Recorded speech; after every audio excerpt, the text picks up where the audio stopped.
Howdy, folks. Do you have a trail of clothes leading to more? Let's test it.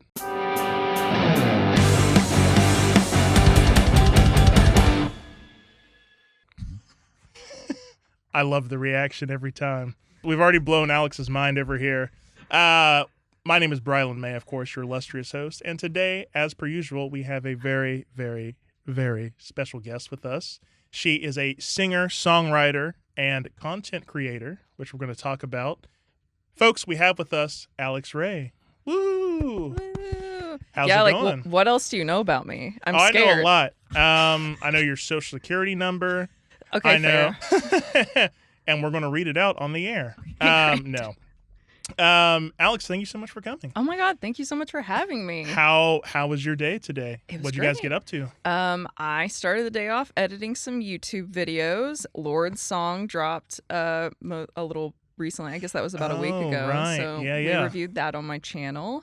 Went and bought some things from Guitar Center for the show on Saturday. Hell yeah. Cute little day. Anyway, so we'll just jump right into it. So you are in town from Nashville. Is that correct? I am, yes. You were not born in Nashville, though. You were born in Kentucky. Correct. If I have that right. My great-grandmother is from a small town in Kentucky. Oh, where? It's near the Ohio border. Oh, okay, But so she's more north. I'm from a very tiny town called Manchester, Kentucky. That's right, Manchester. And weirdly, in eastern Kentucky, nobody calls them the town name, so we go by the county. So I'm from Clay County. Wow. Yeah, but that's bizarre. It is weird. I didn't know that was a Kentucky thing until I left Kentucky. Until you came and everybody here? was like, "Why would I know what Clay County is?" Yeah, they're like, "What? Like, what county are you talking about?" Yeah. Anyway, so you live both sort of in Nashville and in LA. You spend most of your time in Nashville, as far as I understand it. Yes. So, but you come here a decent amount. Yeah. So Nashville is home base. We have 2 dogs and 3 cats. Aw, with my kitties. Yeah, they're so baby. I love kitties. With my partner Phil, and he is in film, and so Okay. when we started dating, he was like, "Listen, I travel a lot," and I was like, "Okay, let's go." And so we split our time between LA, and now I've met a wonderful team here for music, and he can still get his work done, so we love it. That's phenomenal. And that's actually a perfect segue. So you started your career in music relatively recently, if I have my information right. Correct. Your information. Oh my gosh, I'm so scared by your information. Yeah. So I actually went to college for music business, so it was like half opera performance, half business. Huh. And I moved to Nashville. I worked in venues, did really random jobs, and was like, wow, I should like make money. And went to law school, and graduated law school, did big law for a while, and just I actually slid into my manager's DMs probably almost a year ago now, and was like, hey, I really want to do music again. I would just love to be your friend and just know what you know. And, Yeah. She's one of my best friends in the entire universe now. And Aw. we've turned this into a whole little Alex Ray team thing. And so she's, really helped me. And recently I've made a complete career change. And so we're leaving law behind, and I'm just fully immersing into content and music. Wow. And, yeah. And I understand you were valedictorian of law school. Is that That is correct? true. Yes. Wow. So you graduated literally number one. Literally number 1 in my class. Which law school, if you don't I mind went me to asking? Belmont College of Law in Nashville. It was a relatively new law school when I went. It had only been around about 8 years. But I mean, it was a great school. I had a great experience. So Wow. yeah. That's tremendous. And you did big law. I have a good friend who I went to college with who works in big law. He, to put it lightly, wishes he was dead every day.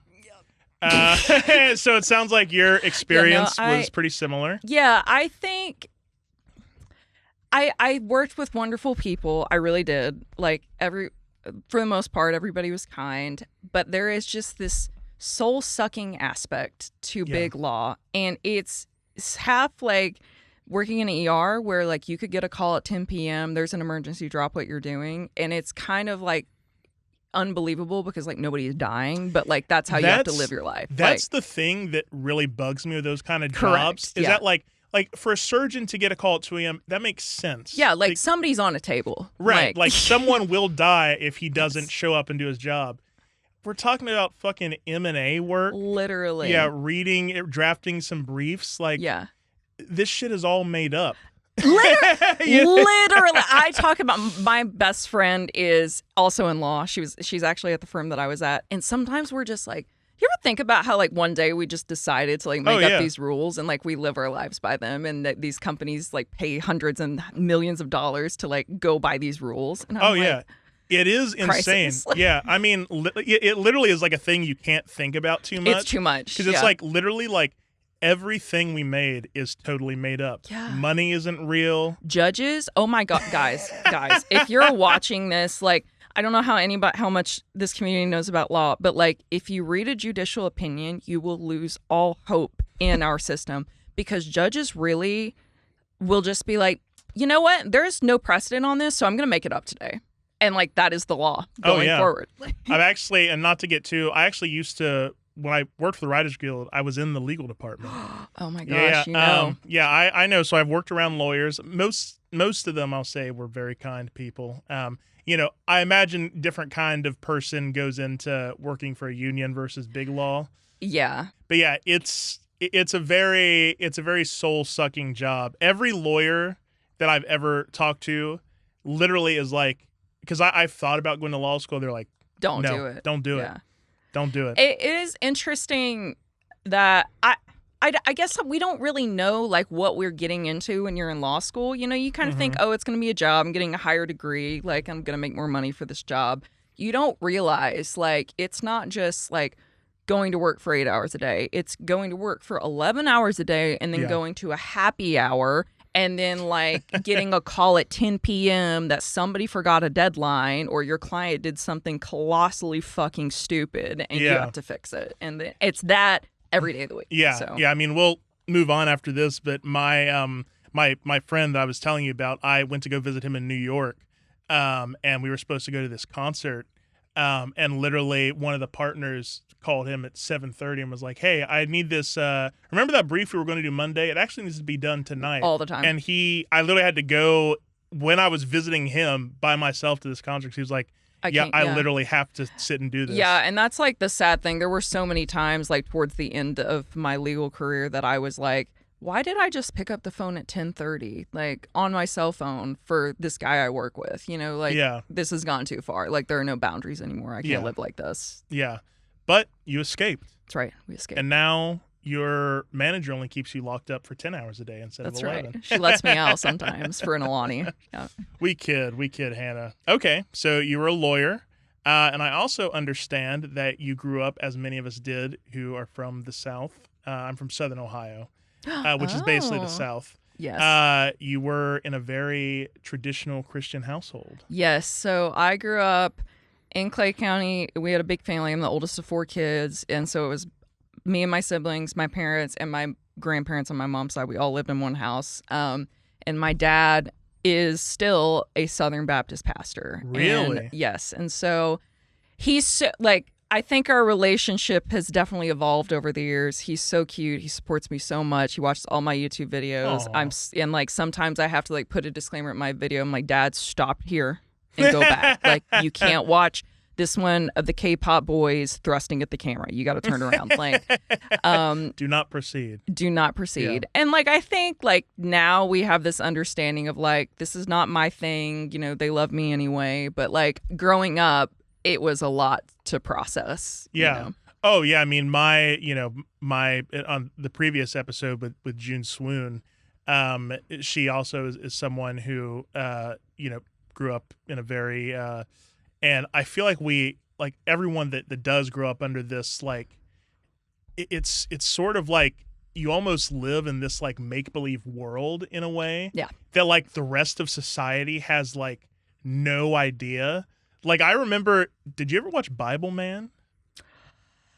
I've heard of Bible Man. So you've at least heard. I know exactly. We were a Veggie Tales household. Oh, so yeah. like, okay. but I know exactly what you're talking about. Yeah. And Bible so Man concerning. and Veggie Tales were like 2 of the big ones. I watched Veggie Tales as well, but I was more of a Bible Man kid.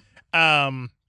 Yeah, and it's so bizarre that like you just like know, like they literally have their own culture basically. Yeah. They have their own music, their own shows. Yeah, we only listened to K-Love. Like that was it. Full stop. And like I don't like want to, I'm never going to shit on religion. Like, I think religion is a wonderful thing for some people, but we were very isolated. Like, I thought this was how everybody believed and lived and existed. And I went to a small Christian college, and I thought everybody believed and existed like this. Wow. Yeah. And then, so did you go to one of those like crazy colleges? Yes. Really? There were 400 people in my college total, total. And it was one of those crazy colleges. So like dating was expressly forbidden, like that kind of stuff? Yeah, like boys not allowed in girls' dorms, girls not allowed in boys' dorms. Like if they got word of it, like you could be expelled. Like you had to sign a contract at the beginning that you weren't gay, that you What? Yeah. Holy I was. fuck. Yeah. So you perjured yourself. I did perjure myself in a contract. Yeah, like I went to play softball there, and my coach had to convince all of the girls that like they were going to change me and I wasn't really gay and they would pray it out of me or whatever. Like crazy college. It's so, I mean, yeah, just once again, like the make-believe world thing, it's so, and like they just, that's all you know. And luckily I wasn't, because like this was more so my mom's family. My mom she's religious. Like she certainly would say she's a Christian, but she's much more relaxed about it. But like my aunts were like, the earth is 6,000 years old, like, like all that stuff. Oh, I vividly remember a Sunday school class where somebody, like, it was like the pastor's son at the church we went to, he brought in a dinosaur bone, and the whole lesson was why that dinosaur bone was only like 5,000 years old, and how like humans lived with dinosaurs, and they were called leviathans in the Bible. Did you go to the Creation Museum in Kentucky? No, I know exactly what you're talking about. The life-size replica of Noah's Ark. I want to go so bad. I do want to go now. Yeah. I think most of like the crazy was outside of my family. Like I think my parents definitely had their faults, and that they've become a little bit more progressive as I've gotten older, and all the kids have moved out and been like, hey, this is not the world. Right. But there were in the surrounding, I mean, there were like 30 churches in a town of like 3,000 people. Oh yeah, it's like nuts. Yeah. I mean, there was some crazy stuff. All that. Yeah. It's just so funny how like everyone who sort of grew up even around that has very similar experiences, and it's like it's almost like a fraternity or something. Yeah, it's like a hive mind. You're like, wait, you did that too? Oh my gosh! Yeah. Like, so on the topic of religious trauma, do you listen to Ethel Cain at all? I love Ethel Cain. Hell yeah. My YouTube was begging me to listen to her, and I was like, what's going on with this? And we listened. Oh, she's fucking amazing. Oh, I mean, fucking phenomenal. And like the whole storytelling in her album, and she just conceptualized this whole world, and somehow it is so accurate to like, you know, there are bits of it. You're like, wait, how did you get that out of my brain? Like, yeah. I mean, there are like the word genius is thrown around a lot these days, but no, like she's truly like a creative genius, a storytelling genius. Anyway, if you haven't listened to Ethel Cain, go listen to Preacher's Daughter. Do it. And then her newest record, which the name of it escapes me, is also fantastic. Okay, so in terms of your musical journey, well, actually, I have one more question, sort of about your transition from law to music. Do you remember like a specific moment that you were like, I can't do this anymore? There were a couple. And like, this is super I'm very open on the internet about my mental health and about all that. There are no secrets with our community. And so I have bipolar, and I did not know that until a little bit over a year ago.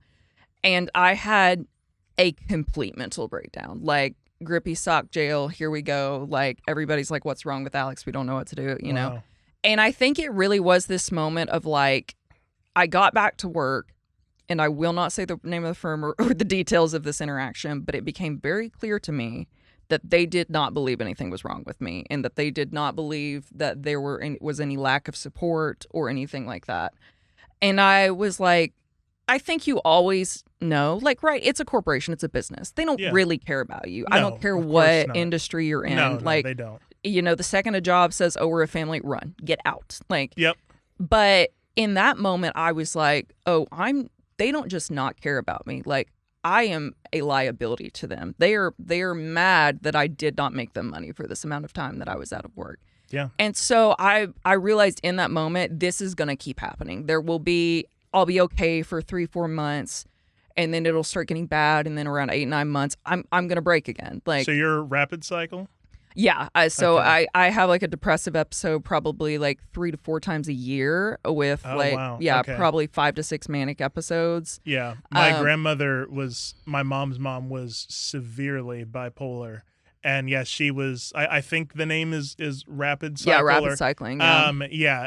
And yeah, she was that way. She would, for like, 4 or 6 weeks, she would be like in the bed. Yeah. Don't talk to me. Like, crying. Can't move, not Yeah. showering. Yeah. Yeah. And then just go to like total mania where she was wanting to like, get out every day. And yeah, it's quite extreme. And, Yeah. And I can't even imagine. I mean, she was, like I said, she was like, it was very severe with her to where Yeah. she hadn't had a job since she was like in her 20s. Yeah. And just combining that, like even with mild, like the world of Big Law, like that must have been fucking insane. And I think like I knew for a long time that I like had struggled with my mental illness. Like early college, I would, my aunt she's a PhD in psychology. She was like, hey, like maybe we should like consider some medicine. Like we're not having like proportionate reactions to things that are happening in your life. And now that I like know I have bipolar and I can see all of the episodes. I'm like, oh, I was depressed here. I was manic here. I was depressed here. Like, okay, this all makes sense. But like the first 3 years I was practicing, I just thought I was broken. Like I thought like everyone was operating like this. Like there were weeks nobody could get out of bed. I thought it was just burnout. Everybody loves to say burnout. So I found out and I was like, oh my gosh, like how does anybody have a job and do this? Right. Like at all. Like yeah, it's crazy. Yeah. And so I think my like perception of Big Law is probably a little bit unfair because I do have that to add to it, but it definitely doesn't help. So for sure, yeah.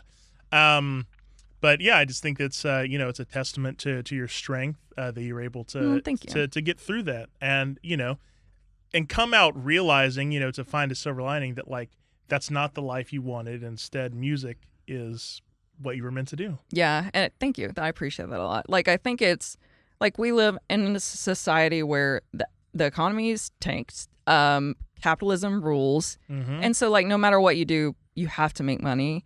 And I think a lot of people put up with what they don't want to and like honestly can't take because you have to live, Yeah. And I just like got to the point like I will be dead if I keep doing this. So we can take a pay cut to not be dead. So you decided to become a musician. What were, I guess, because I tried to do research, but your music career is pretty new, right? It is. So there's not a lot. So, we might do some of the more like basic questions here. Who are some of the artists that you listened to growing up that got you into music, and who are some people who helped sort of build the Alex Ray sound? So growing up, we listened to K-Love and CMT. Those were the only two options. Wow. And so I remember watching, my dad and I are the biggest Taylor Swift fans on the face of the planet. I know that's so cliche, but like I remember her Tim McGraw music video. I remember You Belong With Me. Like me and my dad sat down for the premiere and watched it on CMT. Wow. And so I think her storytelling was what influenced me early on. And then on the other side, I loved Leanne Rimes. I think like she's just a powerhouse vocalist. And so like these really strong women in music are who I listened to growing up. And then I hit my teen years and I played softball, and so all the girls on the softball team are like listening to Mayday Parade and Fall Out Boy, and I was like, wait, like let me go get a little panda crochet hat and start wearing eyeliner. Like this is my shit now. Yes. And I fell in love with that scene, and so it's a weird melding of like I love the storytelling and the powerful women of country music, and that they've literally made their career despite being a woman, Yeah. And also like the pop punk guys and just and girls, Hayley Williams. I mean, Hey Monday, like they're Hayley Williams is like truly. I think she's probably one of the best vocalists ever. Oh, I think she's way underrated. Insane. That woman is crazy. I actually get my hair done at her salon in Nashville. It's called Fruits. Yep. I was going to ask you about that because I know that Haley still lives in Nashville. Yeah. I believe. And they opened that salon. Yeah. Good Die Young. Die Young. Yeah. Is that Good Die Young? This is Good Die Young. It is. Yeah. Oh yeah. Their salon. Yeah. Yeah. So she's awesome. But yeah, I think so. Like, my music was like evolving. And now I have friends that are like, oh, yeah, you know this song from like the 2000s? I'm like, no. And they're like, yeah, I forgot you weren't allowed to listen to anything. Like, okay. Right. So like I had this really closed concept of like what music was. And then I got to college and I was a worship leader all through college. And like I worked at a church during college and all this. And so it was like Hillsong, Bethel, like that's all we listened to. And so just like really basic chords, but really strong hooks and like really like spiritual. I don't care like who you are. I think you hear certain music and it gives you chills. Like, yeah. you know, and like you're like, wait, this is how somebody believes in God. Like, okay, I get it now. And so then like, yeah. And I think more recently it's 5 Seconds of Summer. It's still Taylor Swift, you know.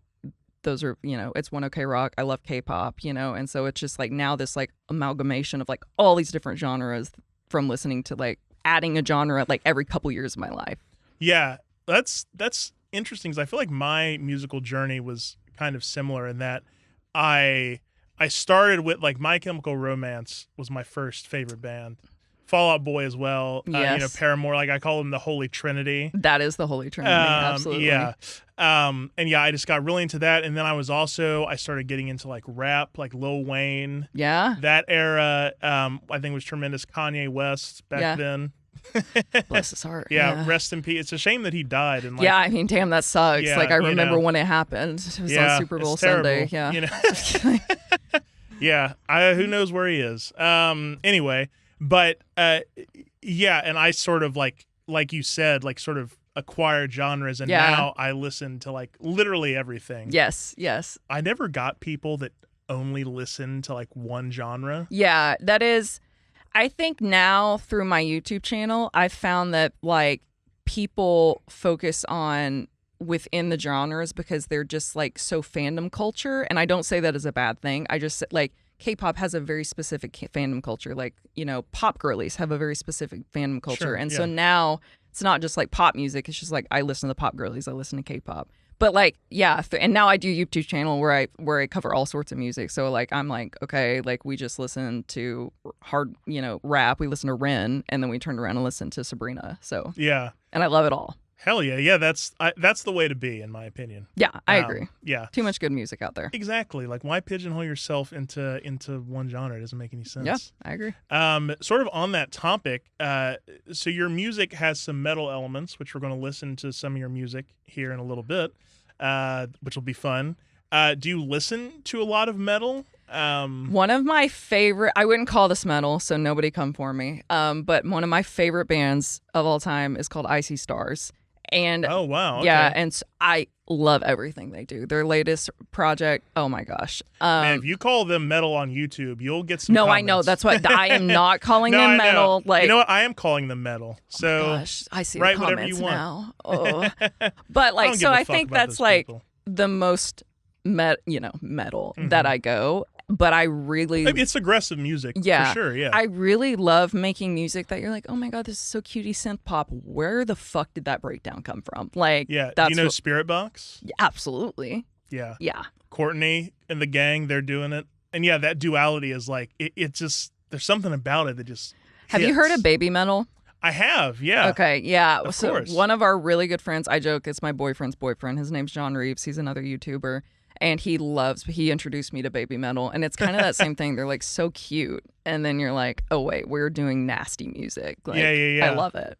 Yeah. It's just, something about that combo. It just works almost always. So you said that, Taylor Swift and, LeAnn Rimes, that generation of, powerful female songwriters.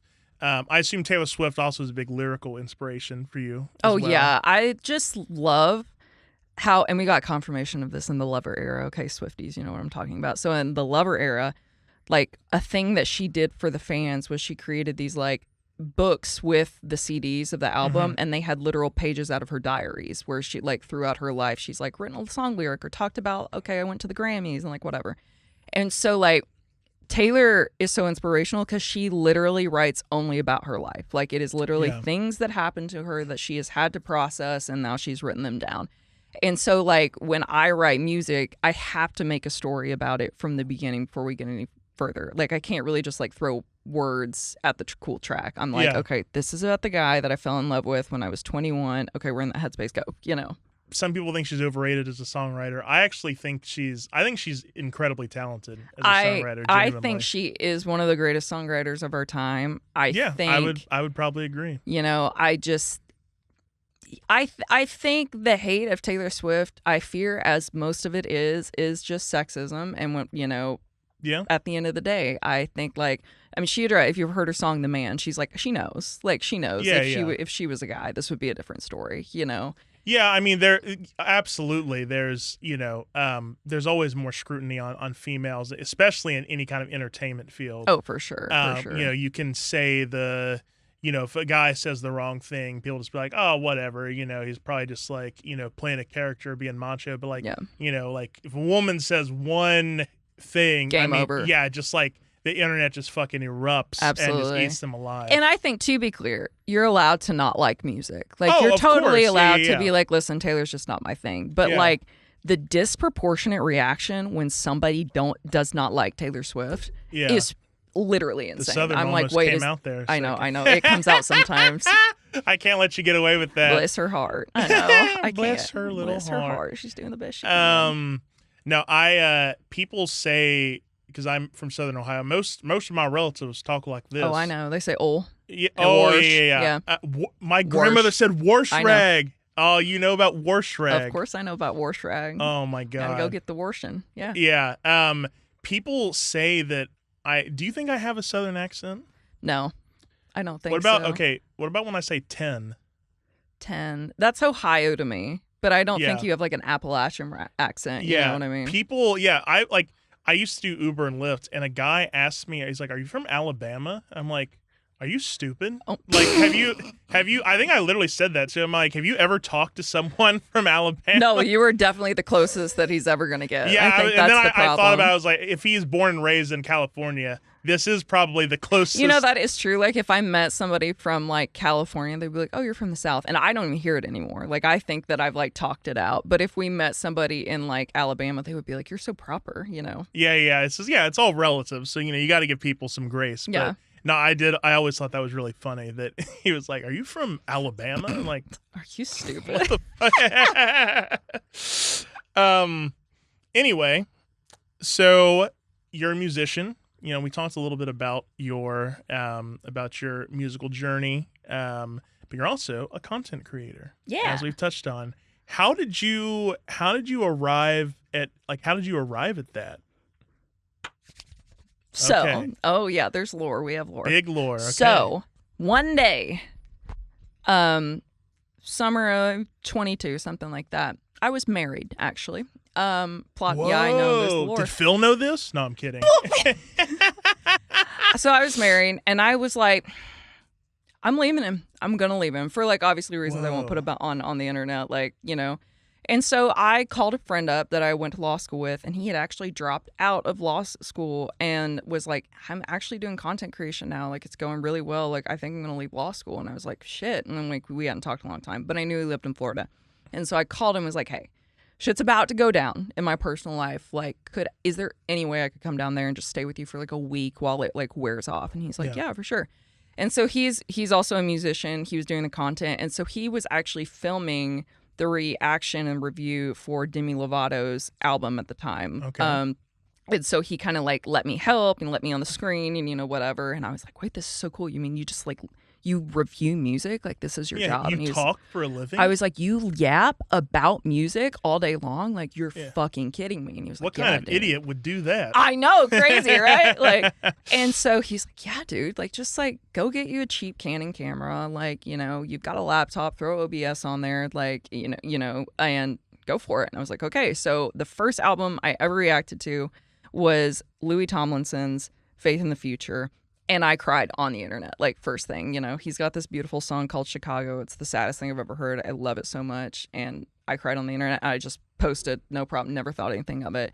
And the channel kind of just, like, took off. It was like this, and I like, thankful for my friend because it was this mix of, like, okay, he introduced me to his audience, but also, like, people were, like, nerding out over music with me. That was so crazy. That is wild. You know what I mean? And I was like, wait, like, okay. And it just rolled and kept rolling. And like, then all my community members are like, oh my gosh, you should listen to BTS now. And I was like, okay. And then like now I'm in love with Jimin. Like, that's like the drug dealer that gives someone a free sample of it heroin. is kind of like a drug deal. Yeah, like they'll get on the stream and just they're try like, it out, yeah, like, hey, just like this one song. And then now I'm like 500 hours deep into BTS content, Exactly. like watching Jungkook do push-ups like on a live. And I'm like, how did I get here? Yeah, you people are crazy. The I'm one K-pop of you. fans. Like, yeah. And Yeah, that's like the dedication there is like so wild. oh yeah, I'm in it now.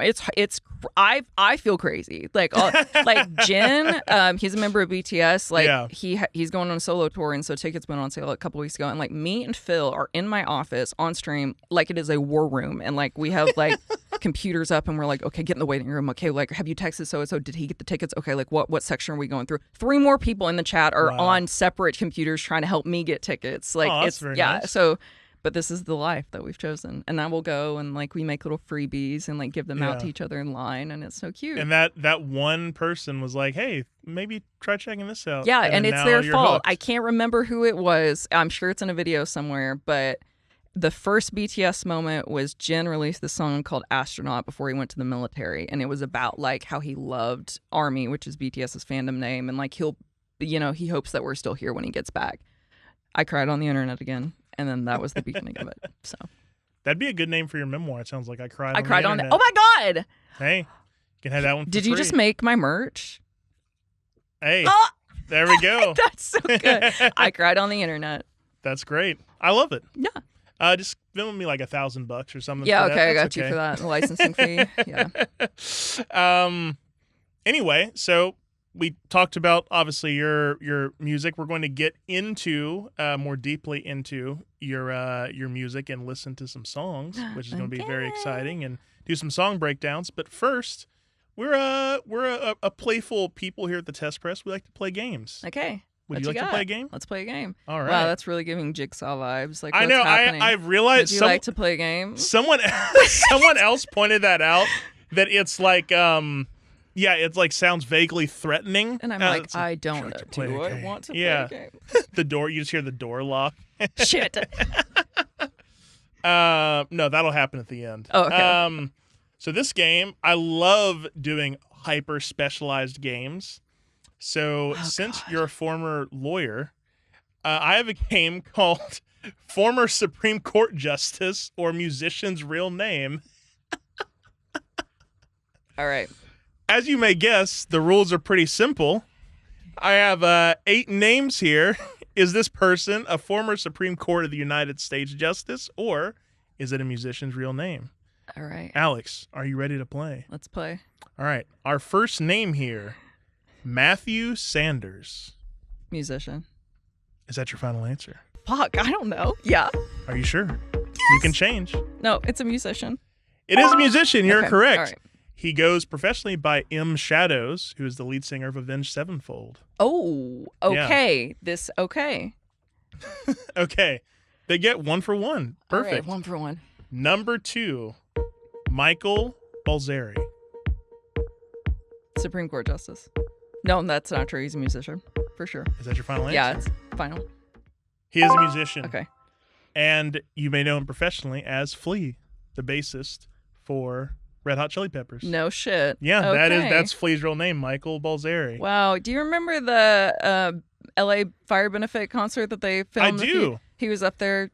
He was in his underwear. He's like, 70-something, 80, and just killing it. And I was like, I want to be him when I grow up. Have you seen, I think it was from Woodstock 99, he's just straight up naked on stage. No, that makes sense. Even, I think, because originally he had just like a sock over his junk, but he even took that off. And he literally, it was just like. But it was like Woodstock, so what are you going to do? Well, yeah. They don't even have security. Yeah. I mean, Woodstock 99, I believe, was like an infamous disaster. Yeah. No. Yeah, so he was just like, yeah, fuck it. And he's just jumping around. And it's, the video is on YouTube. I wouldn't say I recommend watching it, but you can see it if you're curious. It is a thing that you can Google. It is a thing, but you will not, remember, you can see it, but you can't unsee it. So that's true. Just watch at your own risk.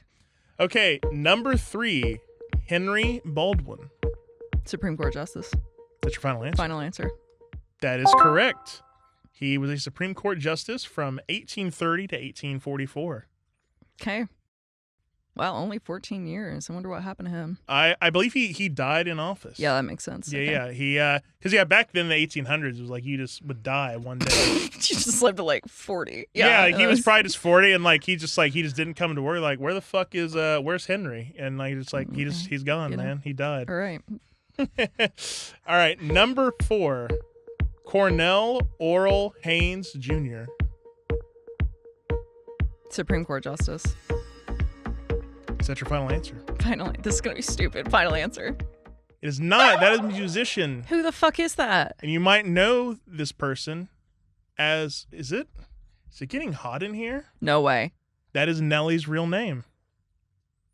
I was like, okay, Cornell, maybe it's somebody like really early that we like named something after. I know. Like, I tried to pick like people that could literally go either way. And I was like, that is the most Supreme Court justice sounding ass name I've ever heard. That's so crazy. That is Nelly's real name. Yeah. Wow, Nelly, what a pivot.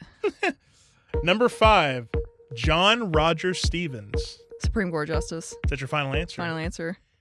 Unfortunately, that is incorrect. What the fuck? I'm telling you, this is tough. Who are these people? This is a man you may know who is married to Chrissy Teigen. His name is John Legend. Y'all gotta stop changing your names. Says a woman whose government name is not Alex Ray. Oh, really? It's not? That is not my government name. I didn't know that. Yeah. Is your name Alex? It's Alex, yeah. Oh, okay. Yeah, okay. Ray's not even your middle name? No, not in my name whatsoever. Wow. That's, you don't see, usually if it's like a real sounding name. Actually, funny enough, because doing research for this game, I looked at like craziest musician names, and Calvin Harris's name, like Calvin Harris is not in his at name all. at all. Yes, that's true. Yeah. I do know that because it's adjacently Taylor Swift lore. So yeah. I forget what his name is, but it's nothing like Calvin Harris, which I think is funny. Yeah. I was like, why didn't you just go with your name? Yeah. Anyway, John Stevens though, like who's clicking? Who's buying a John Stevens? That's how record? mine is too. My last name doesn't sound musician-y, and I was like, you don't. You want have to a tell t-shirt. me off camera. Yeah, I will. Yeah. You can't. I'm not gonna let him look up my legal profile yet. Well, but. yeah, but yeah, it's like you got like John Legend is way jazzier. Yeah, like he's gonna be famous. Like okay. Yeah, John Stevens. Okay, number 6. I'm not gonna lie, you're not doing fantastic. Damn. You did get 2 though, so that's pretty good. Oh, thanks. Number 6, Oliver Ellsworth. If I say Supreme Court Justice and you say this is a musician, I'm flipping a table. Supreme Court Justice. Is that your final answer? Yeah. That is correct. Thank fuck. He was actually the 3rd ever Chief Justice.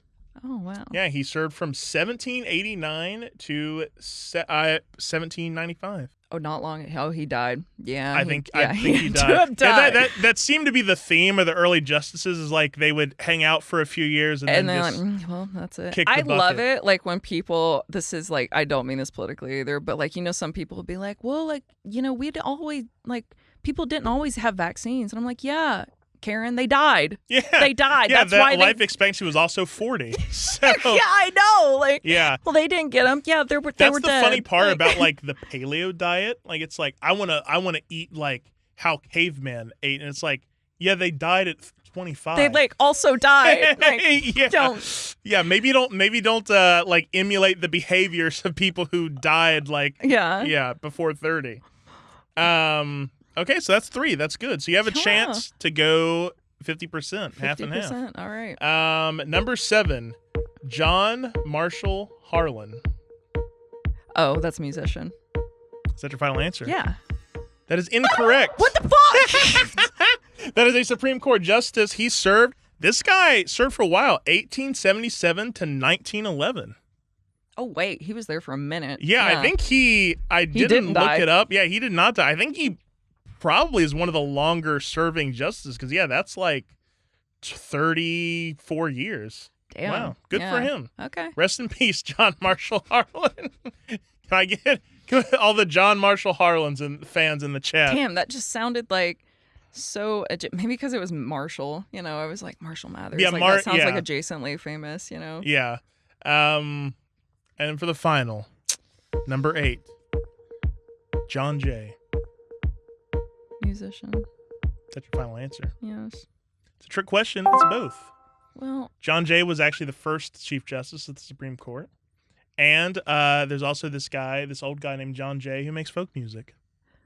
all right. So I'm 3.5. So you're 3.5. Yeah. Okay. That's pretty good. Give it up for Alex, everybody. That was a tough one. Yeah. That was a tough one. Like I said, I think I did a pretty good job of choosing names. No, that was very good. The Nelly one still kind of fucks crazy. me up. Yeah, like he literally sounds like an inventor or like a judge or something. Like that's so crazy. Yeah, no, obviously for your viewers, I did not get any of those right because I actually knew them. So. Oh, wait, really? I didn't know any of those. Did you know any of those when you saw them? No, I didn't. Okay. I did not. Yeah. You know, this is like lore. Yeah, I didn't. I think I Matthew Sanders. I'm an Avenged Sevenfold fan. Oh, okay. So yeah, you know. I did. I think I probably would like if I played that game. I'd be like, I think that's M Shadows' real name. But yeah, the other ones, no, I would have had no fucking idea. Yeah, tough game. So you did pretty well, I would say. Thanks. You did pretty well. Anyway, as promised, we did the game. Now we're going to listen to some of Alex's music and do a little bit of deep dive. Okay. So we just played a fun game. So we're going to get a little sad for a second. I'm sure you know what's coming. Yeah. The song, Sky's Song, which is very sweet, very touching. It made me cry when I listened to it. Do you want to quickly go into the background of this tune? We're obviously a big pet family. And when I was 21, 22, I adopted 2 dogs. Their names are Oakley and Sky. And I had no idea what I was doing. They were little puppy dogs, and I was alone and, in Nashville. And they are like I know people are sometimes like, oh, my dog's my soulmate. But they actually are my soulmates. It's the weirdest experience in the world. And on November 24th, November 24th, 2023, we were visiting my family for Thanksgiving in Kentucky, and Sky went missing. And we did, everything we could to find her. We hired private investigator. We hired scent dogs. She was on the radio. We took a newspaper ad out. I went door to door. Phil almost got shot, crazy. Going door to door in Kentucky is pretty wild. Yeah, and I look like this, and so they were like, there's a witch at the door. There's a witch at the door. So we got followed, we got his truck stuck, we went everywhere, on Facebook, took out ads, everything you could possibly do, and I was in the car while we were just driving around, we were there for so long, and I just started humming the melody of Sky's Song and just wrote it all and took it to Josh Monroy. He has a studio down in Atlanta, and I just said, listen, I'm not really in the mood to talk about what my sound is or anything. I just want to track this song, and so that's Sky's Song. And honestly, it was made out of a need to just feel some comfort. Well, we're going to listen to it right now. This is Sky's Song by Alex Ray.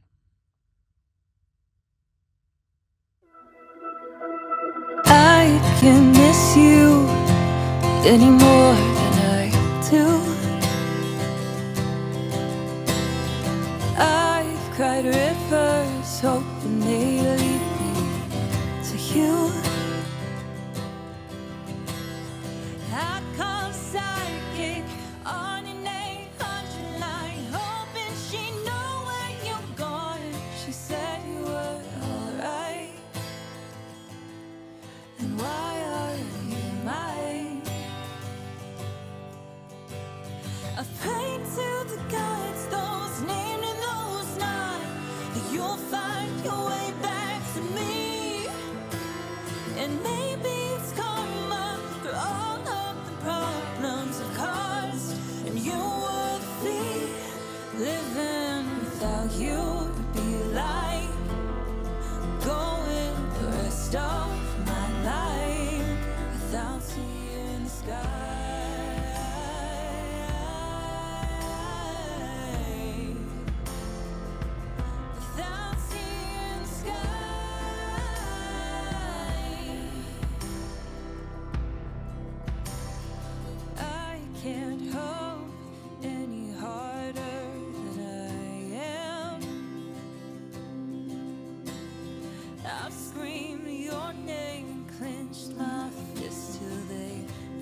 I keep calling psychics to tell me what I want. Maybe I'll sleep through the night. They all say you're alright. Then why are you mine? I pray to the gods, those named and those not, that you'll find your way back to me. And maybe it's karma for all of the problems I've caused. And you would think living without you would be like going the rest of my life without seeing the sky.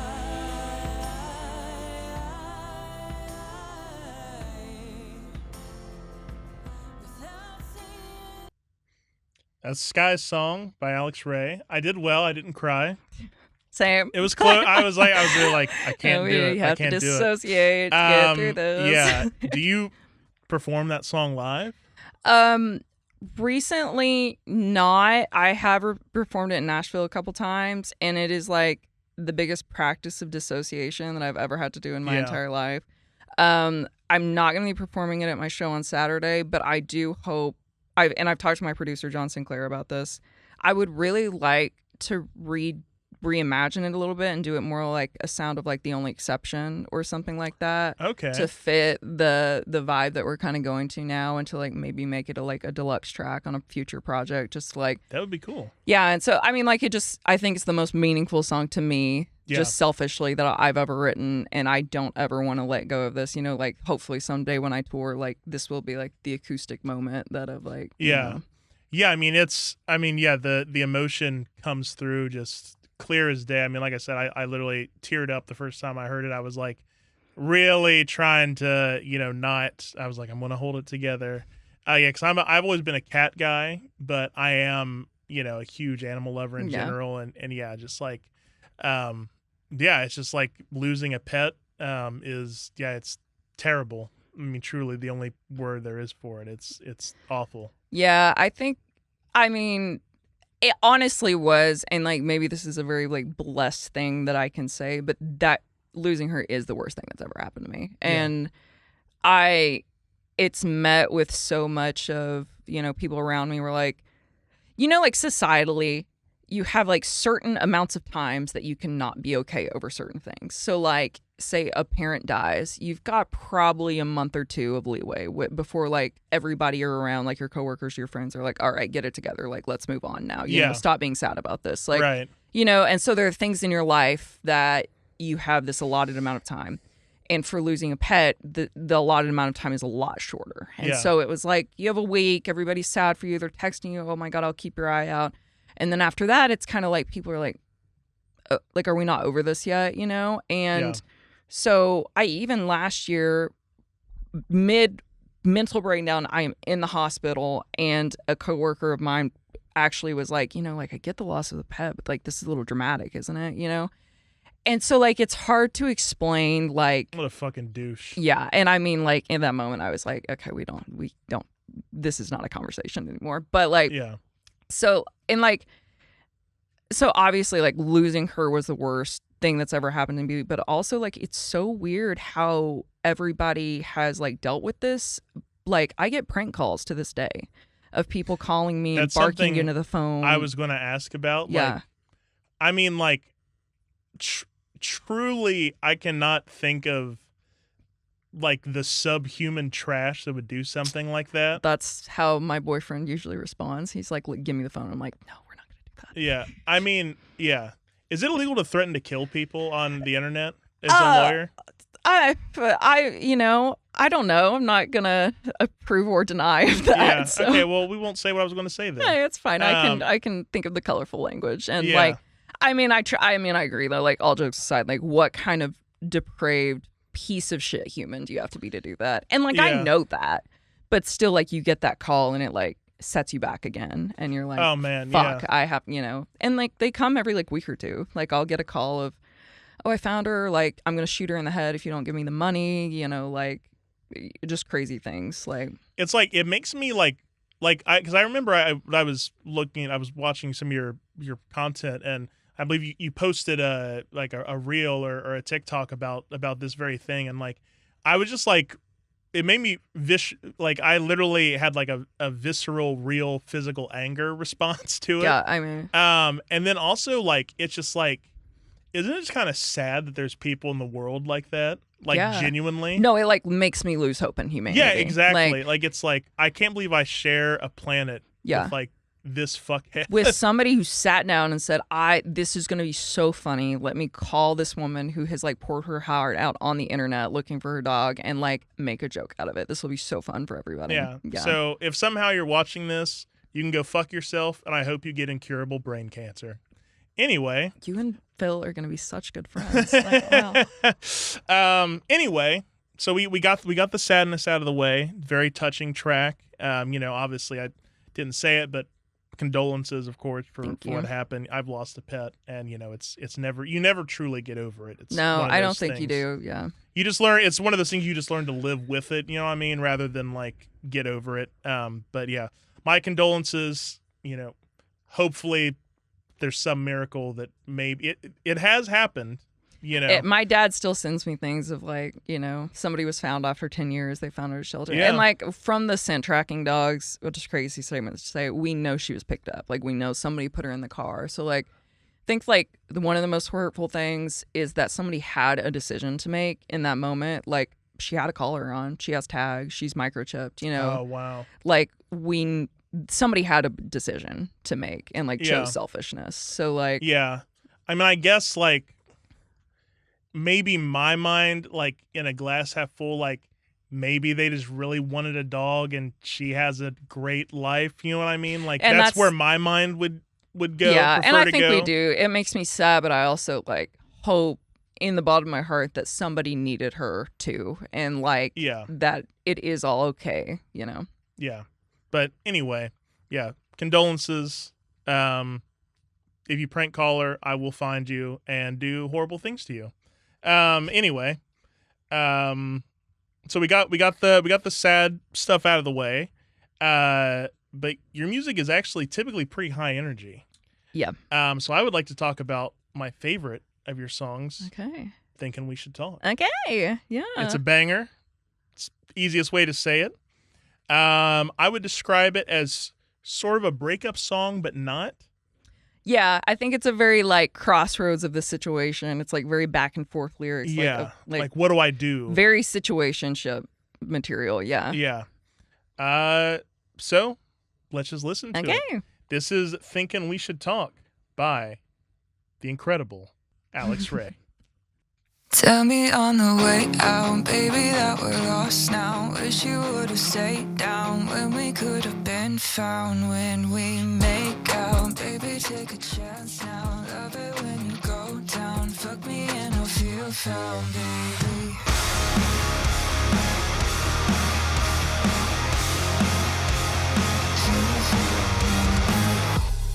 Tell me what you need, I can let you be, but I gotta leave. Save the truth and I'll buy the lies, I promise I'll believe. Change the locks, I'm not coming home, cause baby lost the key. Darling, thought you were the one. We got a trail of clues leading to more. Honey, one last time, then shut the door. Is this a game, baby? Who's keeping score?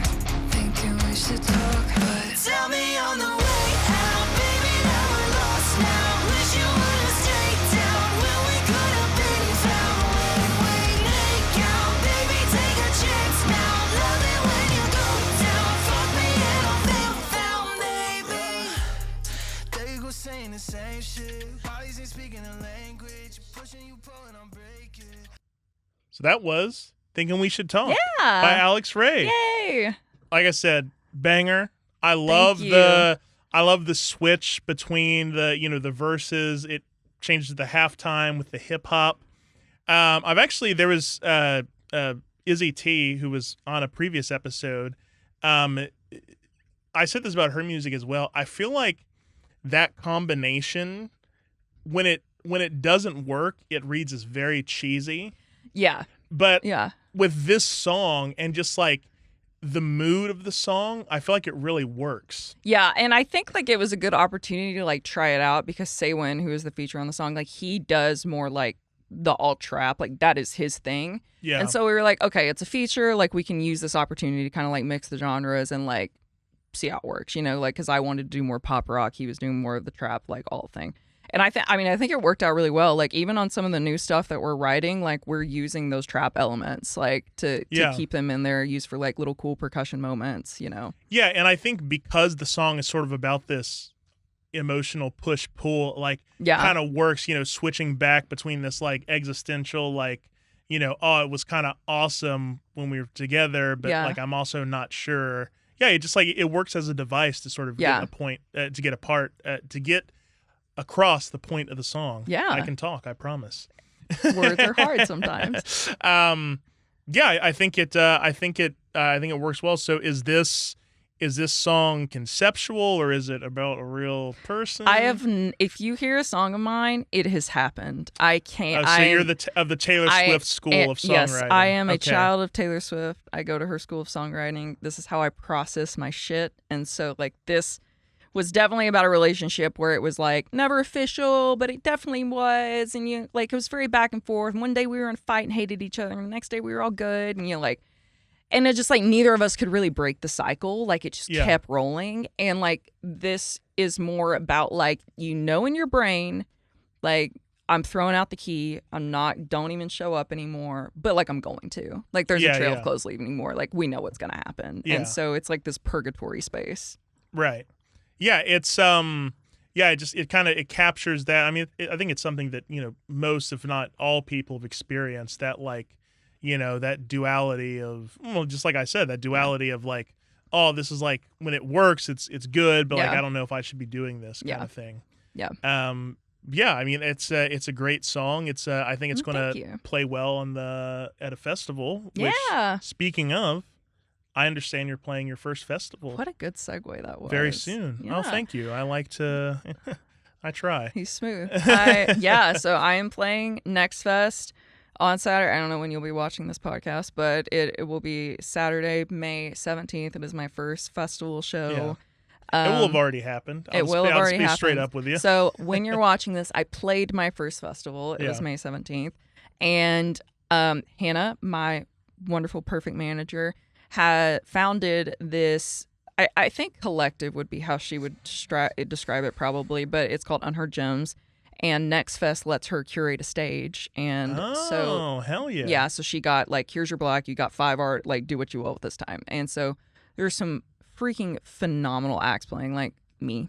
You know, Gina Fontanella, who is one of the OG parking lot singers on TikTok, you know, I actually know her from back in the day. Chromera, some good friends of Hannah's that are like doing this like kind of pop punk rock situation and are like rebranding their whole group. Like it's such a cool lineup of like strong like women and queer people and like cool rock music. We love it. Yeah, and that's the thing. It's like, and it's something I don't think I've talked about on the show before, but I do kind of feel like I think women and queer people in general are kind of carrying the torch for rock. Fuck yeah, they are. I mean? Yeah, like, I never want to see a man on my screen again. Ever. Unless it's Park Jimin. Right. Don't come near me. I'll blur myself out. Yeah. There's just a blur over your face now. And like the voice changer, like, so you're last anyway. No, yeah, I feel like you know, like a lot of the great indie rock, you know, I'm a huge Phoebe Bridgers and Boy Genius fan. And even the heavier stuff like Spirit Box has taken over the fucking world right now. The Wanted, have you heard of them? I haven't. Well, no, I've heard of them. I haven't really listened to their shit. Okay. Oh, you're gonna die. Yeah, okay. It's like a three-sister. It's like a Haim situation, like three-sister rock band. Like, really? Yeah, they're fucking killing it. That's if I'm awesome. wrong about the sister thing, I don't know, but there are 3 women who are killing it, and I think they're related. So, yeah. They're in some way. You know, we're all related. If you really think about it. Yeah, but no, I really do feel like, you know, women in the queer community are kind of they're who I think of now when I think of rock, and that it's so crazy that's such a stark contrast from rock's early days when it's like women weren't allowed to play rock music. Yeah, you know, it was like, you know, I mean, seeing a woman with a guitar was nuts. Yeah. Like even as recently as like, 50, 60 years ago, obviously, like there were of course people that played, and then people like Joni Mitchell and stuff kind of helped normalize it. But it's just it's very interesting and cool to see to see women have so many women being the face of the new rock music it's that's coming awesome. out. Like just making fucking great music, writing it themselves, like being a part of the production process. Like, yeah, it's just awesome. I think you're right. It's definitely changing the game for like how women are perceived in the industry. Right. And it's like, and I think rock desperately needed some kind of revitalization, because it was just like, and this is partially on rock fans. It's like, if you try to do anything different, especially in metal, if you try to do anything different, people are like, this sucks. Like, like, why can't we do the same exact thing we've been doing for 30 years? It's like, that's not how you get young people into a genre. Yeah.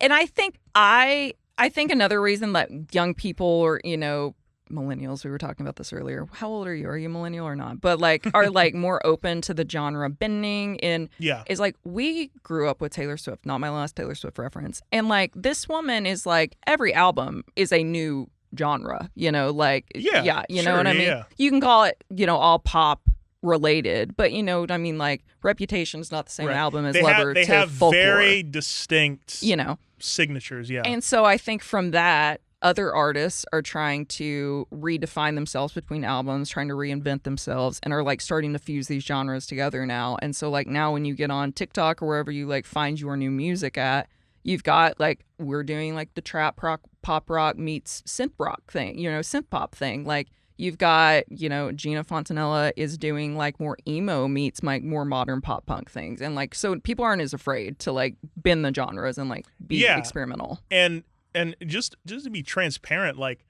I even sort of like had trouble accepting it at first, like, like specifically more of like the trap rock kind of stuff. Yeah. Like I was like, like, what is this? Like, this is stupid. Like, it's like, like I came here for a rock song. Right, what the fuck is this? Yeah. But I mean, like I said, like, I was kind of realizing that like I did genuinely like some of the songs, like with your music specifically, and it's just like, when it works, it can work. Yeah, it can't be forced. Like that's the thing. I feel like, especially with stuff like with genre bending, you can tell when people are just doing it just to go viral or just to put out a song that's whatever. For sure. We watch a lot of Gordon Ramsay in our house, and he always, I can't cook worth shit. I love everything that man does. Obsessed with Gordon Ramsay. Oh, if there is a piece of content on this planet that his face is in, we have consumed it in our household. What's your favorite Kitchen Nightmares episode? Amy's Bakery. Classic. It's a classic one. Like, I think followed, I don't know the name of it, but there was this like Italian, like Nino? Indian restaurant. Oh, no. In New York, and they had the 3 managers, and they were all just kind of fucking around. And was that the one with the kitchen with like cockroaches everywhere? It's just like they walk in, there's like a my nuclear-sized roach. Like, That was probably one of the worst kitchens that was ever on that show. Yeah. It's crazy. Amy's Baking Company pisses me off to the point that I can't watch it. Don't feel us the same way. My boyfriend, he will be like, just turn it off. I literally can't. Yeah, they're so infuriating. I literally can't watch it. Yeah. I think, in my opinion, I think the craziest in terms of like wackiest person ever was Nino's restaurant. Yes. He's such a fascinating like psychological study. I could literally do a podcast about on Kitchen Nightmares. Yeah. Oh, I could talk forever about it too. They have such characters on there. Yeah, we watched all. But have you seen like the burger one that was actually in Los Angeles? Yes. Phil and I were talking. He knows where the building was, and he was like, "I know exactly where that is." Those people were fucking. They started their restaurant by stealing money from their son. Yeah. Like a lot of money. Oh yeah. It was like $150,000. And his girlfriend is the only sane person on the show. Yeah, and she's like, "This is not okay. You people are fucking crazy." And they're like, "Be nice." You just stole like literally your son's entire trust, like all of his savings, his whole trust, like everything. Yeah, like this guy. Like I'll put a link to this episode. This guy is like, it is a miracle that he's not a serial killer. Like the dad, like he is a true psychopath. Yeah, and he was like, "I didn't do anything wrong." And, and Gordon is like, "What? What? What? Yeah. Fucking donkey? Like, Are you serious? He'll say you're serious. Oh Yeah, my like God, that. I love that. You did that so well. Yeah. Yeah. But You're all that crazy. to say, Yeah. Gordon, one of his taglines, you have to do fusion, not confusion. He says that all the Oh, time yeah. on Dude, like, he loves his little taglines. yeah. When he'll go outside and like he does that like talking to the camera thing. He'll be like, right, these people are so dysfunctional. Yeah, and he'll do like a little hop, like they're so dysfunctional. And I'm trying to get more he'll fusion. look to the side, yeah. Than confusion. And then he'll like turn around and like they do the tracking shot of him back into the restaurant. Yeah. Anyway, I got to stop talking about kitchen nightmares. Yeah, this is a whole new podcast, actually. Right, We yeah. Fuck changed the it. test press. We're doing test kitchen. Actually, that Oh, that was cute. it's actually Yeah, not wait. bad. Test kitchen. Launching soon. Anyway, so this all started, we were talking about your first festival show. And you also, I understand, your manager, who was super on it, by the way. Oh, she's absolutely. One of the best professionals I've ever worked with Literally in the ever. music industry. She tells me that you filled in for a fire benefit with like 5 hours notice. Oh, that did happen. Yeah, I forgot about that. Yeah, so like Wow. we're in LA and like Hannah put together this amazing, with the help of another amazing artist, Zoe Kilgren, put together this like fire benefit concert at Hotel Cafe. I love Hotel Cafe. And somebody got sick. The backup got sick. Whoa. And so like Sid, whose artist name is actually Daddy, Dade with a line over it. They're an incredible artist. We're like making jokes all morning, like, haha, we can have a set ready to go. And Hannah's like at like 6 o'clock that day, and she's like, no, you like have to play tomorrow. And we were like, fuck, okay. And so we learned Wow. the whole song. And like songwriters probably get this. When you don't remember how to play the song that you wrote a year and a half ago, it like exits your brain after you record it, and you're like, Yeah. cool, I'll put that over here somewhere. And so like we're like learning the Like whole set. relearning your own music. Literally Wow. the morning of, I'm teaching Sid's playing keys for me, like, and we did it. Like it had its bumps, but like it went fine. It was really fun. So Yeah.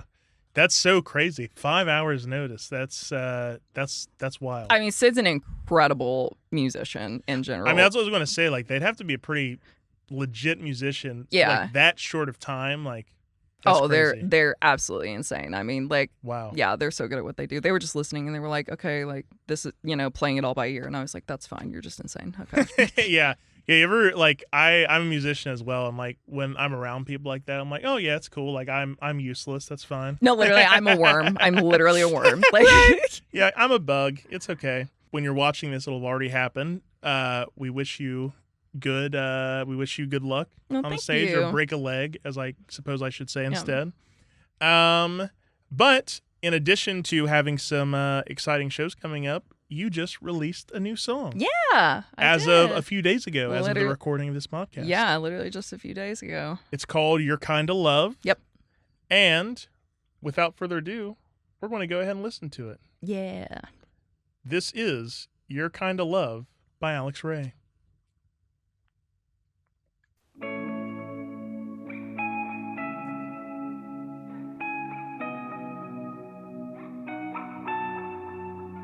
Scared to death, take a breath, waiting for the crash. At my best in that dress, I still don't impress.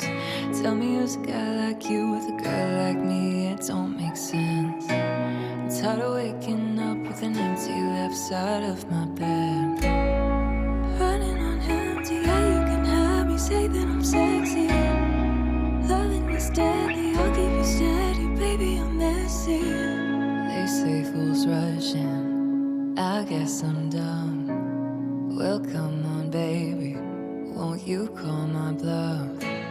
You make me feel like I was enough. I'm fucked up on you, your kind of love. Can't get over you, still not sober. I'm falling further, I run but my feet won't move. Don't you love me like that? Kinda love it when you say it right back. You got me headed for a heart attack. Was numb till I tasted you. I'm running on empty, said you could have me, baby, you sexy.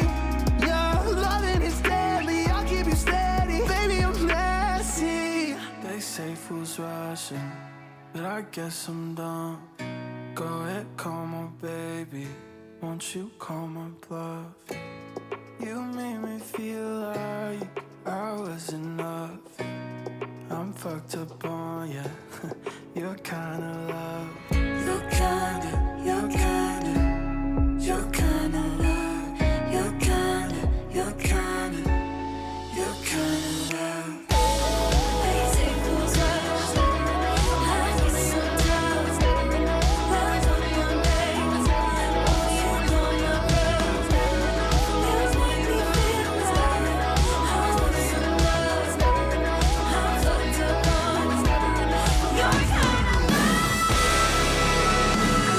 I don't actually think I can hit that.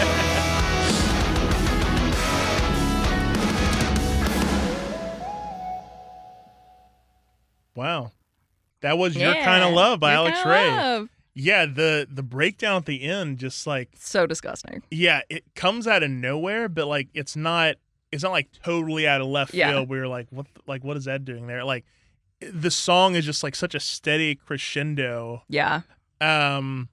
I assume, is this about our friend who's waiting outside? Yes, this is about my partner. So actually, for a little backstory, so Saywin and I, worked on a bunch of songs together. And we were actually supposed to cut vocals for another song that is like the meanest song I've ever written, literally ever.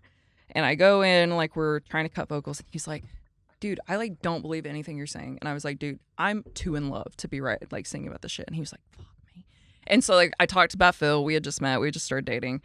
And he was like, okay, let's just write a new song. And I was like, okay, let's just write a new song. And so we wrote Your Kind of Love because I like was too in love to sing about mean things. So That's sweet. yeah, it That's was very cutie. sweet. Yeah. Yeah. That's quite a like as a producer, that was probably frustrating. Yeah, I mean, he was like, but okay. but no, I mean in a way that's kind of shows that he's a good producer if he's like genuinely like, oh, this is not, we're not getting good takes because you don't believe what you're not in the singing. mindset. Yeah. Right. And yeah, that's part of it too. It's like cutting vocals. It's not, it's like this with any instrument as well. It's like, the mindset does have a big impact on the result no, you get. for sure. Like even like cutting the vocals that we've been cutting recently since I've been in LA, you can sing it technically right. Like it can sing, you can hit all the notes like whatever, but it's a big difference between you singing it technically right and sounding like you're feeling what you're singing. Yeah, So. I've known incredible vocalists who just, their stuff just sounds so soulless because it's like there's almost a point where you can become so technical that you like get in your head and like are thinking too much about, like, oh, here I have to like, like squeeze my diaphragm this much to like get, and it just like totally ruins, like it's much better to, maybe be, 10 cents flat and have the emotion there. Yeah. Especially in the age of autotune. Melodyne that shit. Yeah, Don't even have to worry about exactly. it. Like the emotion is the most important part of a vocal take, Yeah, for hands sure. down. For sure. Yeah, I think like it also helps that I have nothing against people who don't write your songs. I think if you're like if you're hot and you can fucking sing and dance and like you're like hand me the music and you get fucking Amy Allen to write it, get your bag. But like I think for me, I'm not the most insane vocalist in the world. So I think you're very talented. Oh, thank you. Genuinely, yeah. But I think I add value with my lyrics and my storytelling. And I think it helps to get the emotion across when I'm like, I can think of the situation this is about and like put myself back in there. And I think Taylor Swift is similar. I mean, maybe I'll get dragged out of my house and killed by Swifties. I literally know what you're going to say. For saying this, but if she wasn't such a great songwriter. No, she wouldn't. And she said that, though. Yeah, exactly. She said that. She was like, I would that. not be here if I did not write my own songs. Yeah. And like I've said that on my channel before, like she's not Celine Dion, like she's not claiming to be, but the thing that brings her value is she has written all of her shit. And she's a good singer, but like she's not Adele. Right. She's certainly like, not bad, but she's not Adele. Yeah. And then sometimes there's the people like Hayley Williams who can do both. Yeah, I mean, and she's an alien actually. So like, yeah, I mean, yeah, true. We should be talking about humans. Yeah, yeah. Hayley is from some place much better than Silly here. you. Yeah. But no, it's like, people will. I've sort of always thought this, that how a lot of animals will have sixth sense about things. I think humans can sense authenticity from like 40 miles away. I think so too. I agree with that. Yeah. That because it's so clear. Even someone who's not a musician themselves, doesn't even listen to a lot of music, they could tell instantly, like, oh, that's fake. That's like that person's not actually into what they're saying. No, you can feel it for sure. And like back to what we were talking about earlier, like worship music, like you can't, like, part of the reason people feel tingles and like a certain way and get goosebumps when you hear worship singers, because they believe to the heart in their heart what they are saying is correct, and like that's an awesome feeling, and you can feel that in the track for sure. Yeah, absolutely. And people would much rather listen to, kind of like what I was saying earlier, people would much rather hear someone who's like an okay singer, but really feels their lyrics and really gets lost in the music, rather than a virtuoso who is just like, just totally robotic. Yeah, no, it's true. Yeah.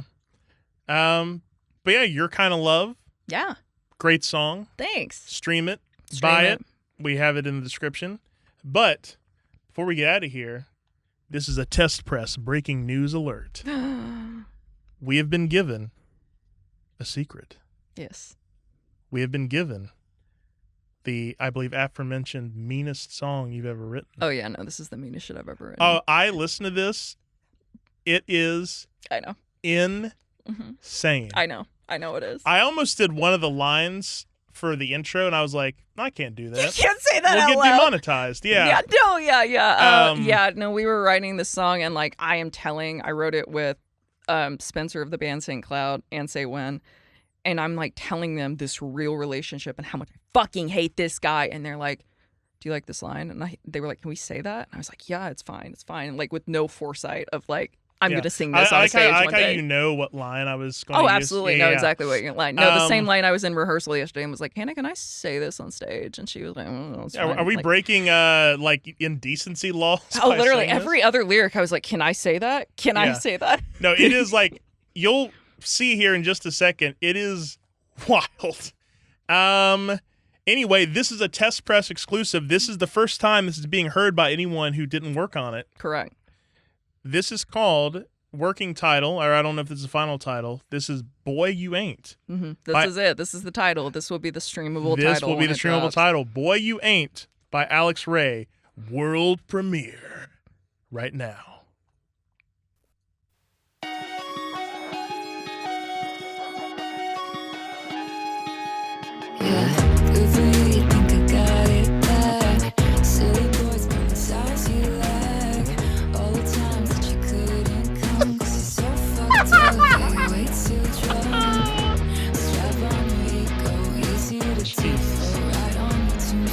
He's in a deep throat.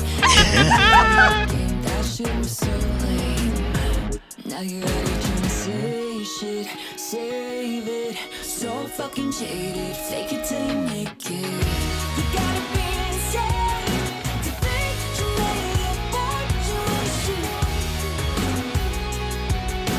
Think that you made it, but you ain't. Bitch, you got all your darkest secrets. You can hide, you got a tiny. I'm not sure how I should say this, but all you want is to make them friends. No, you got no friends, drunk on the weekends. Oh my God. Keep on complaining, no days off. Go play your pretend, jump on a cheap trend. Now you're already trying to say shit, save it. So fucking jaded, fake it till you make it.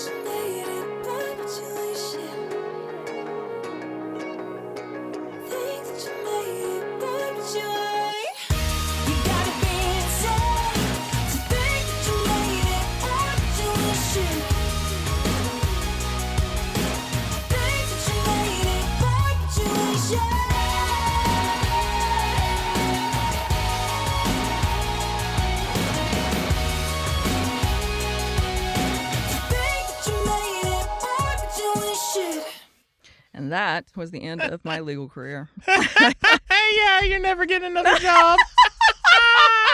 Oh, fuck. All right, so that was Boy You Ain't by Alex Ray. Will be released in the near future. Do we have a release date yet? We do not yet, Okay. but in the near future. In the near future. Yeah. Wow. This guy must have really sucked. Yeah, no, he fucked up real bad. Yeah, no, this was. Oh my God. Yeah, I can't say too much about the real situation because my community on YouTube will know who I'm talking about. Well, let's stop. But in general, it was just like this really messy breakup, and like on the outside, I like got out of it and was like, wait, he's so fucking egotistical. And he was like so mean to me. And he's also like not good at what he does. And also he's so fake. And like, fuck him. And then like, this is the song that came out of it. And every word of it is true. So wow. Yeah. Every word? Every single word of it is true. So wow. Yeah. And so we're in my kitchen writing the song. And like, we're just pitching these lyrics back and forth. And we're all looking at each other like, and the guys are like, it's your song. Fuck. Okay. Like, you know, Jesus Christ. Yeah. Was anybody like, should you do this? Like, no, I think like when we wrote it, I said out loud like this will not be released until I'm done with law, and they were like, "No, yeah, for sure." Like, you'd be yeah, fired on the obviously, spot. yeah, for sure. And so like it kind of just sat, and then this like the career change happened. I met Hannah and like found this team of wonderful people, and I was like, "Fuck, I've had this sitting on the shelf, guys," and they were like, "Oh, this goes fucking hard." And so like originally, it was really heavy, like it was like really, really hard rock. And so then we were kind of going in this more like pop rock, direction. And so with John Sinclair of World's First Cinema, we kind of like reimagined the track around it, but the writing is completely the same. And so that is how this version of the song came to be. wow. Yeah. I mean, if a girl wrote a song like that about me, I would probably become the Joker. Oh, I mean, like, yeah, this is like your villain origin story. Yeah, I mean that. And like the crazy part is this will come out and he will know it's about him. Like, wow. there are very specific Are lyrics. you worried about any blowback? No. I mean, it's what it is. I mean, Yeah. I think like the problem with me doing this as a job is I don't really have a filter. Well, and yeah. So. Wait, really? I know, crazy, right?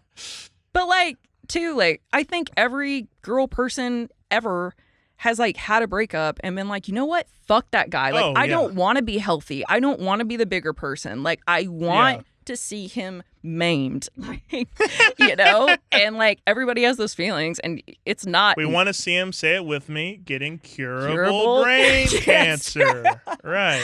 Oh, it's not funny, but it is. And yeah, I just think like, people on the internet love to be like, oh, that's so toxic. Oh, that's this or that. Yeah, but like everybody's had that moment where you like want to just be toxic for a minute. That's the thing. And it's like, and I feel like, and I'm not just saying this for like woke points or whatever. I feel like women are asked to do that way more than men in terms of like, I'll just be the bigger person. Like, don't. Well, yeah, because if you're a woman and you say shit like this, you're just fucking crazy. Exactly. Like, if you're a guy that says shit like this, then it's like, oh, she yeah, must have been her. crazy. Yeah, How all roads lead to her being crazy. Yeah, like, that's true. Yeah.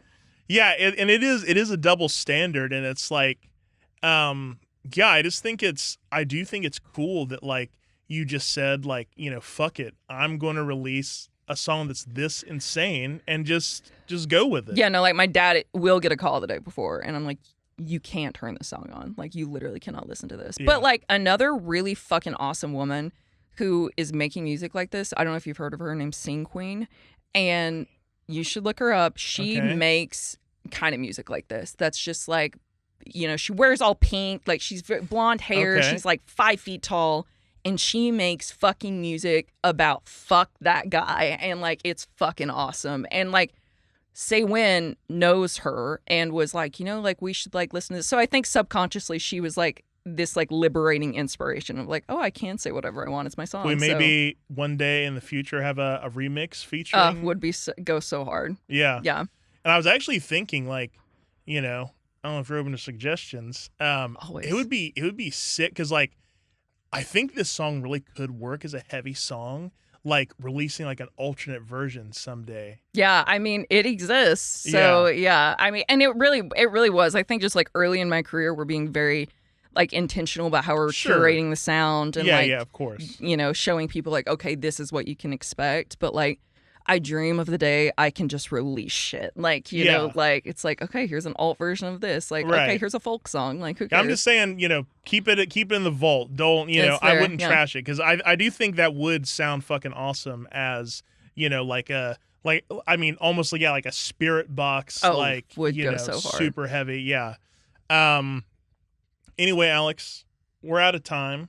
I could talk to you about kitchen nightmares, music. Anytime. Yeah, we had a great conversation. This was a ton of fun. Obviously, all her links are going to be in the description. Stream the shit out of her music. If you invent a time machine and can go back in time before she performs, go see her at Next Fest.